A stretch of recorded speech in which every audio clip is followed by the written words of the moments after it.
How to Create a Glitch Monologues Season 36 Chapter 1. This is Season 36 of How to Create a Glitch in the Matrix Monologues Episode 1. In this episode, we will be further elaborating the reactive thoughts of integration and connecting the discussion to gene expression. In the last episode, we talked about how the state of integration involves the dispersion of one's impulses, the stretching of one's being, such that the impulses are appropriated.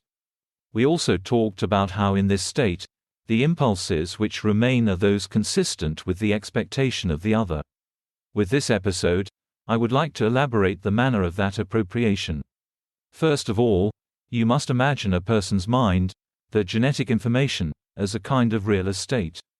In the appropriation of an impulse, the impulse is appropriated by the transposition of its affirmatory nature to the other.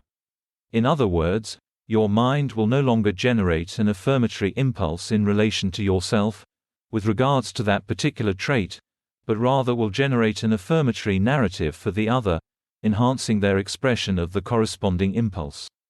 Part and parcel of this is the recognition that to be effective, appropriation must involve individuals who possess the genotype corresponding to the underlying behavior, but not necessarily its phenotype. In the act of appropriation, the epigenetics of the original generator will effectuate the behavior, reinforce the behavior in the other. Thus, this affirmatory narrative generates, in the mind of the originator, a kind of reactive emotionality, a corresponding piece of the affirmatory puzzle generated for the other.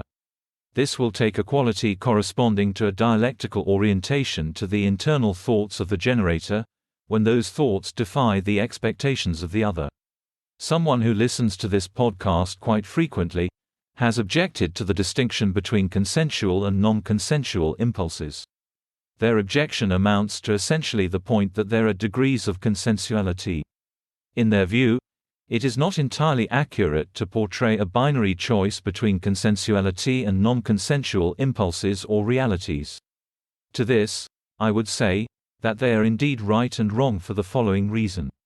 When someone's consent to an impulse or exchange is any less than fulsome, it generates reactive emotionality to the extent it is coerced or non-consensual.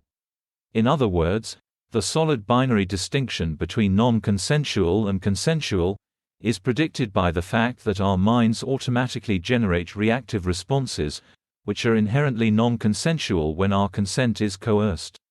When we feel coerced, or otherwise a somewhat unwilling participant of a social endeavor, that means that our reactive emotionality generates dialectical thoughts to the subject of that coercion. That's the end of the podcast for today. If you enjoyed it, please like, comment and subscribe.